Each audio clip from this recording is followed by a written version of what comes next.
we're back. This is Nick Weymouth, Master of Ceremonies here on the official Queen podcast. This time round, we've got Brandon Etheridge from the Queen Extravaganza. Brandon is the musical director and keyboard player within the band. We have a lovely chat backstage at the Shepherd's Bush Empire. This was before the 2013 shows they did there. We talk about his role within the band, his role within We Will Rock You, the audition process for the Queen Extravaganza and what fun that was. Plus, ABBA also get a mention, but only a little bit. Anyway, I hope you enjoy it. I'll see you next time.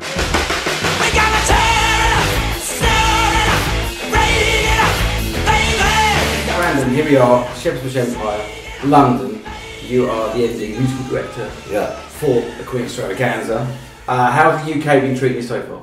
Oh, the UK is absolutely wonderful. I can't believe we're finally here in the home of Queen, playing the music of Queen, and the audiences are just nuts. They love it so much. They sing along. They know all the words. They know all the less known Queen. It's amazing. It's like we're playing for a panel of experts who are so enthusiastic about everything we do. It's an honor to be here, really. Yeah, they are your bosses, I guess, aren't they? They are your bosses, I guess. They really are. But like we were saying, you're the MD of the band. You have to have a lot of different characters to be a part of a band, and you all came through an internet search effectively. So it's quite lucky that it works this way. Or has it taken a little bit of time to get that far? Or you know, it's really strange that in a selection process that could seem so random and just like really dangerous to put people through based on a popular vote on the internet, which was later, of course, had to be ratified and chosen personally by Roger Taylor. But nevertheless, we get along so well together as if we grew up together in a band, and I couldn't ask for a better group of people. These 6 people are just wonderful together. So obviously you play keyboards live on stage. So what does an MD do? Well, how does an MD? He's calling the shots. Is he calling in time? What else do you do as part of your? Well, I try to make sure that we do everything right first of all, and that we really have the spirit of Queen, and that it just rocks really hard and not be.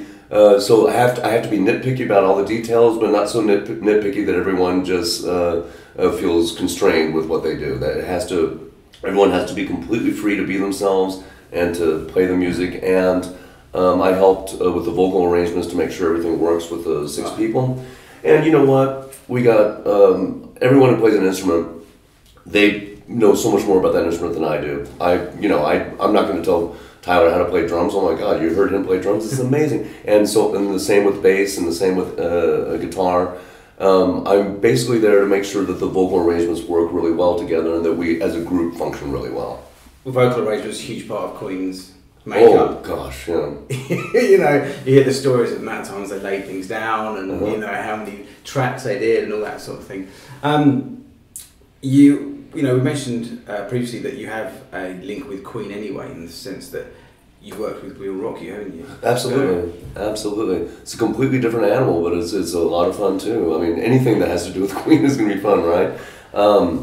That's a band, and there the band is kind of separate from the singers, in the musical. Yeah. Because you have, I don't know, is it like 25 singers on stage who are also acting and dancing, and then the band is towards the back of the stage, and they're an integral, extremely important part of the show, like no other musical I've ever seen.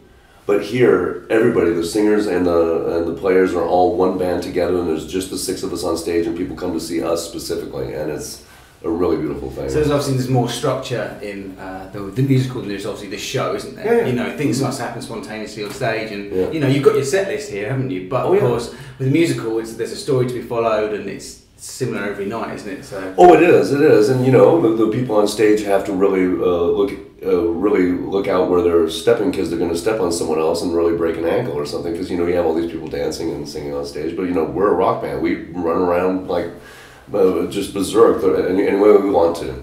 So you're part of the North American tour, yeah? The We Will Rock You North American tour. Yeah. So you're here though. So what's the deal there? So have you got time out, or is that Yeah, I got a sweet deal with this. We Will Rock You tours year round, and whenever Queen Extravaganza goes out on tour, I get a sub for the musical, and he takes care of the keyboard part there while I'm gone. and I can come out here and do the Queen Extravaganza. Which is now your 4th tour. That's right. First one outside of North America. That's right. We've been doing Canada and the U.S. the first 3 times, and now we're finally here in the home of Queen. No, exactly. Yeah, I was saying you're playing essentially Queen's backyard tonight. You've been playing the UK, but you're playing London tonight. So that's nothing you worry. Not to say worry about. Is it anything you think about at all? I try not to, because I've seen other bands make the mistake when they play in front of a bunch of really important people or in a really important hometown, both of which are the case tonight. Yeah, they kind of freak out and suck. Play, yeah. They try too hard. They just try too hard. Yeah. So we're just going to rock it out like any other show. Just do it. Yeah. Feed off the audience. They're going to love us. I'm convinced. I'm confident. I think they will too. You know, putting together your official tribute band, there could be essentially a backlash, as Queen don't exist like a normal band. They don't tour like a regular band. They don't release music like a regular band. So they have to have these different mediums to, you know, to express themselves or to get the music out there. But, you know, apart from initial hardcore when we first did this a couple of years ago, the feedback has been phenomenal. I mean, from North America and then coming over here to the UK. Absolutely. I've heard nothing but great stuff. Yeah, honestly, from all you got. I think a lot of it has to do with the fact that we don't pretend to be the members of Queen. We don't do this whole imitation thing. We're wearing the exact same stage clothing that Freddie did, you know, and pretending to be these people. We are ourselves playing Queen's music the best we can possibly do it. And that's exactly what Roger's come out and said. You know, he didn't want imitators. He just wanted someone to represent the Queen's music as best as he feels right. And I mean, Roger's a great guy, isn't he? He's really, he's fun. He's full. He understands it. He understands it. He is a great boss. He lets us really. He knows exactly what he wants, but he lets us feel free to just go for it and do it. And now we're seeing the result of that. It's really good. So you've got boundaries, but he lets you widen them slightly. Absolutely. You know, play within that. That's great. I mean, like I said, going back to those original auditions, it was an internet search. You came through just like everybody else, despite your link with the band, and they only knew you there when you literally turned up in LA. I didn't even tell them that I was going to come. They knew me from We Will Rock You over in Germany years ago, but I didn't. I just applied like anybody else. And when I was one of the lucky ones to get through the whole internet competition part and was invited to Los Angeles for the actual audition right in front of Roger Taylor, I haven't talked to him about this, but I feel like it's like, oh, Brandon, good to see you. Like he didn't know, he wasn't aware that I was had been auditioned. Although I'm sure he saw my tape. I mean, he had to approve all of them. Of course. But he didn't know from the very, very beginning I would be taking part, and I didn't contact him. I wanted to be, you know, on a level playing field. That's fair enough, actually. But I mean, that was a fun day over in LA. Oh, it lots was. of different guys and different bands being moved around, and slowly you could see me from being on the outside, running around doing stuff during the day. Slowly you could see during the day that people were hanging around downstairs a little bit longer than normal, and towards the end of the day, you pretty much were the band. Yeah, exactly. And I heard some of the others who are the chosen musicians say, I think that last band who played, I think that's us. I think they're going to choose us. And ended up being right. It was great. I mean, because it was a thrill to be over there and watch it, because we'd seen all you guys come in and all your auditions and all that sort of thing. And then when I picked you up at the hotel, I could see you all, and it was like you were like little stars to me already. Because I've been watching you for like a couple of months, and emailing you, telling you what's going on and what's not going on. And but now to see you finally in here and doing it, it's great. Because like I said, it's the first time I'm going to see the show. Wow! Apart from after all these years, it's ridiculous.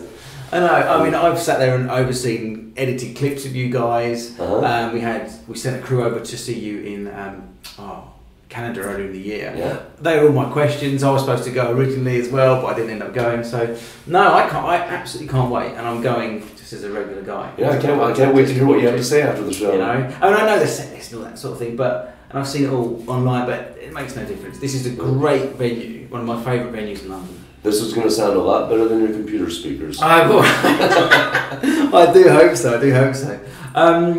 But no, that was great. It was just kind of like, that's Brandon, MD of Queen Extravaganza. You know, clearly having a great time on the road, aren't you? Oh, absolutely. You all get on, don't you? Oh, yes, we do. And it looks, from what we can see, you have a great time on stage together, don't you? That's so important. People keep saying that to us. We sign autographs after every show, and people come and they say, we can just tell you love your job, that you really love playing together. And it's absolutely true, yeah. But it's not a bad gig, really, is it? No. You know, you're representing Queen, you know. Yeah. If you think about it too much, you might get a bit heady, but what a great gig. It really is a great gig. Like it is, you know. And also, the other thing you can say is that with Queen's music, it's so very different. It must be fun to play, knowing that the variations of styles that you'll be playing the whole night. It's crazy, all the diverse styles that they wrote. It's, I don't know, if I had to play in an ABBA tribute band, I feel like, I'm kind of playing the same song over and over again. Yeah. I'm sorry to you out there who love ABBA so much. I actually like ABBA. I like ABBA, yeah. But Queen, I can't... Queen and the Beatles are the two bands who have these amazingly diverse styles, and it just seems to be unending. Yeah, both. That's a great comparison. Yeah. All complete individuals. Yes. Yet when they come together, you know who it is. Don't you? Even if it's different people singing in the band or whatever, you just know, don't you? That's right. Both British. Yep. How do you guys do it? How do you guys do it? Let's be honest, we haven't done a great one for a while. We had a pretty good go in the 60s and the 70s. We've got a good history, haven't we? No, there's lots of good bands out there. But they're just no longer being played on radio as popular hits.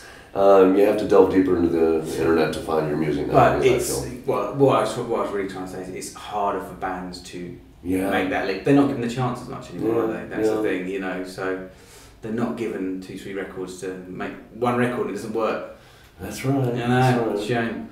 But you know, you're representing a band that's essentially 42 years old and still sounding as fresh.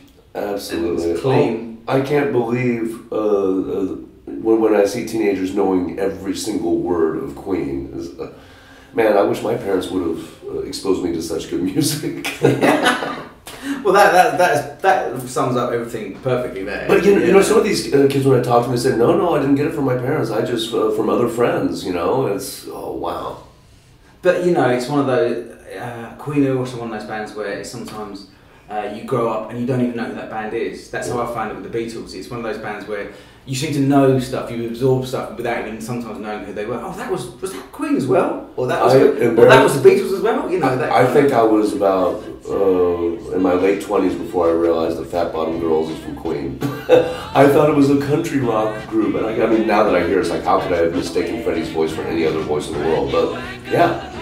And now you play it pretty much every night, don't you? Yep, we sure do. Romantic, can we do it again? Can we do it again sometime? I'd like that too. Seaside rendezvous. Give us a kiss.